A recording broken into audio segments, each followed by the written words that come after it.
Hey guys, before starting the chapter, I request you all, please do subscribe, share, and like this channel. It means a lot and it helps me to motivate and make new content every day. So, let's start with new chapter of Loyal Pin Volume 1, Chapter 15, Visitor. Prince Anantavad's wedding ceremony was widely regarded as a significant event that brought immense honor to the Saftarat royal family, earning them recognition throughout the city. It encompassed various traditional rituals, starting with the elegant morning pouring water ceremony and culminating in the evening's grand and spectacular wedding ceremony.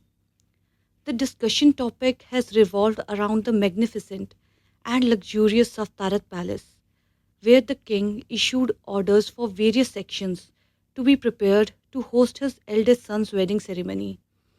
The guests are all people in the high society circle who are willing to gather in great numbers, or even the suitability of the perfect match between the noble, handsome groom, Prince Anantavad, and Lady Parvati, who look dazzling in contemporary bridal gowns. Yet, the most notable topic of conversation is the rare beauty of the youngest daughter, Prince Anilafat. In this context, Lady Eungfah, or anyone else for the matter, is commonly referred to as Chao Eungfah. She is the youngest daughter of Prince Chakkam and Princess Tararai, the eldest sister of Princess Alisa. If Lady Eungfah did not come from Chiang Mai to attend Prince Anantwad's wedding ceremony in Chiang Mai by herself, one might suspect that the lavish praise heaped upon Princess Anil by the guests at the event was merely an attempt to flatter the king and Aunt Alisa, rather than a genuine sentiment. In Lady Angfa's recollection, Princess Anil was undoubtedly beautiful and articulate. However, what truly surprised her was the remarkable transformation in Anil's beauty as she grew older, reaching an extraordinary level that was considered exceptionally rare. This was in stark contrast to her mischievous demeanor in the past.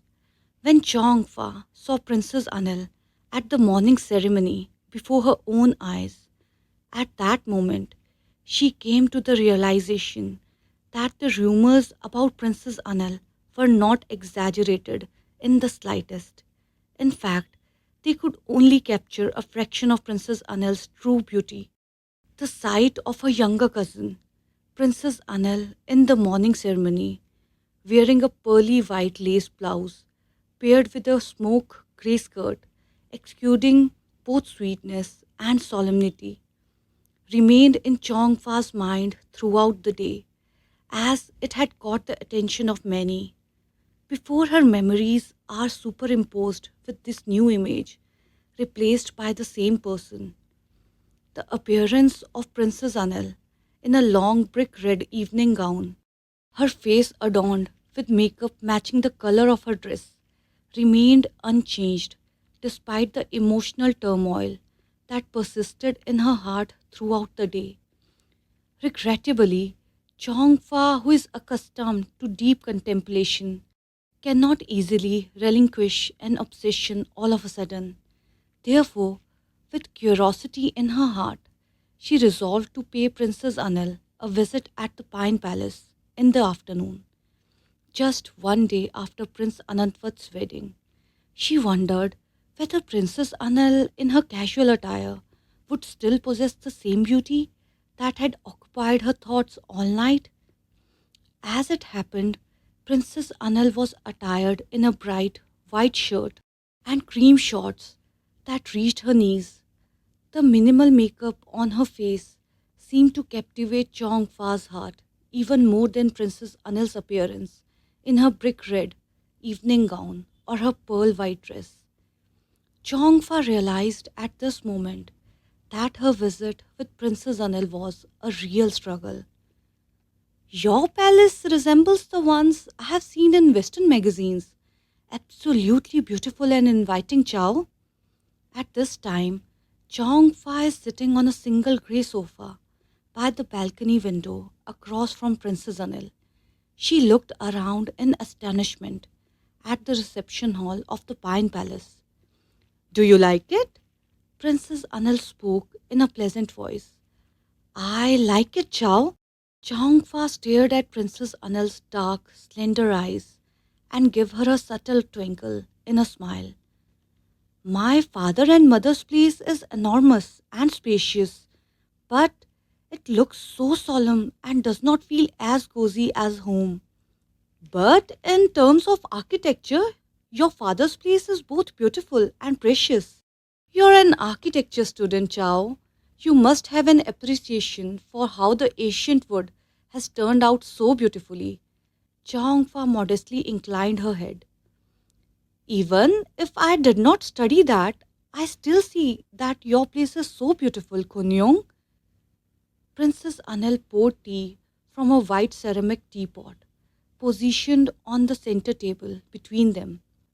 She then elegantly slid the teacup toward Chao Eungfah with a graceful and deliberate gesture.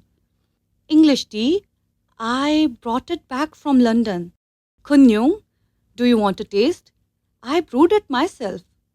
Thank you so much, Chao, Chao Eungfah said, holding a white teacup in the same color as the teapot and taking a sip slowly before smiling in satisfaction.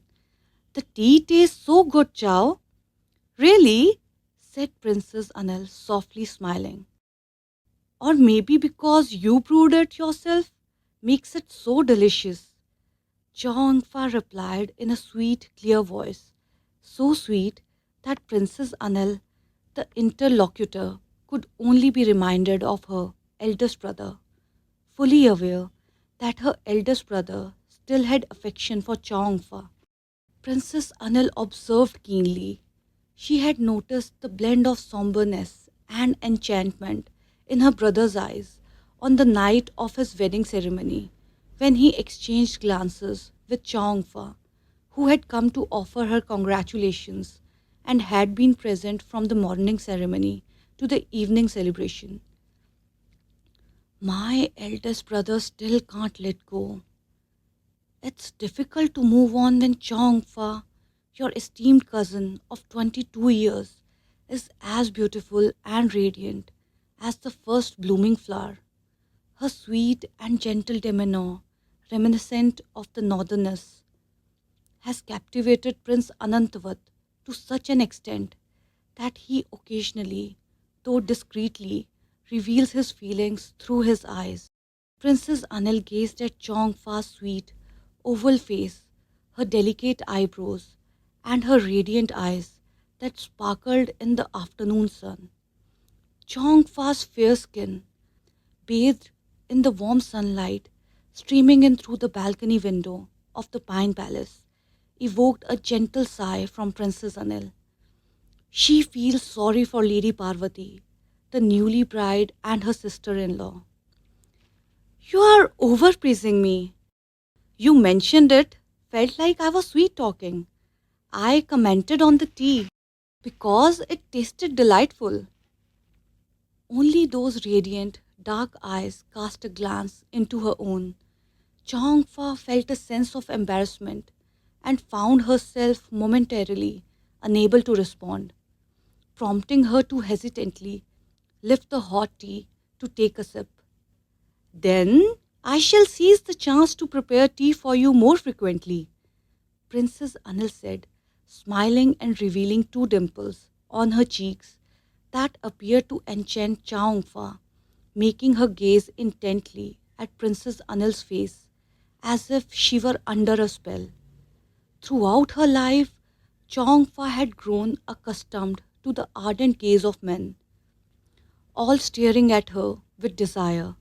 She had mastered the art of pretending to disregard them in order to avoid any complications.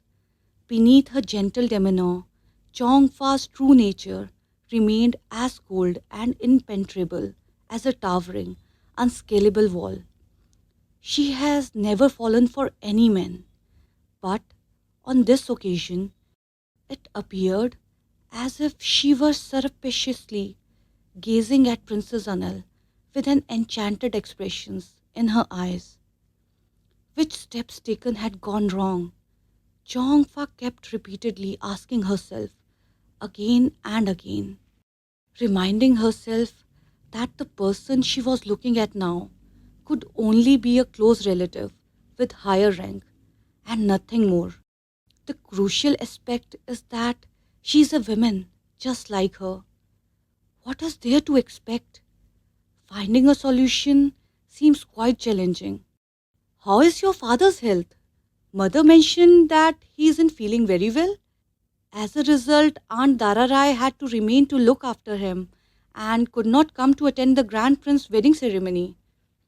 Princess Anil changed the subject when she noticed that Chao Eungfah had been unusually quiet for some unknown reason. My father's health was steadily declining, Chao. Yet, just days before the wedding ceremony, his condition worsened once more. Consequently, my mother couldn't participate in Princess Anand's event due to her concerns for my father. Chongfa's lovely brows furrowed in concern the moment Prince Chakam's illness crossed her mind. Since I came back, I still haven't had a chance to visit my uncle and aunt. I need to find a chance to visit them. If you go to our palace, I'll take you around Chiang Mai myself, Chao. It must have weighed on your mind. Princess Anil smiled so gently that Chongfa found herself lifting her teacup for another sip, uncertain of how to respond. Anil, I brought you. Pelantita's voice fell silent as soon as she made eye contact with an important guest like Chongfa, taking her first step into the Pine Palace in the late afternoon. Pelantita felt uncomfortable, with both Princess Anil and Chongfa fixing their gaze on her. It seemed as though her presence was out of place or unexpected. She could only wonder if she was interrupting the conversation between two of them. Who could have expected that at this moment the exquisite Chongfa would opt to have a private meeting with Princess Anil in the Pine Palace, rather than staying at the front palace alongside Princess Alisa, who is her aunt. Hello, Kunpin. Chongfa broke the silence with her customary smile after a moment.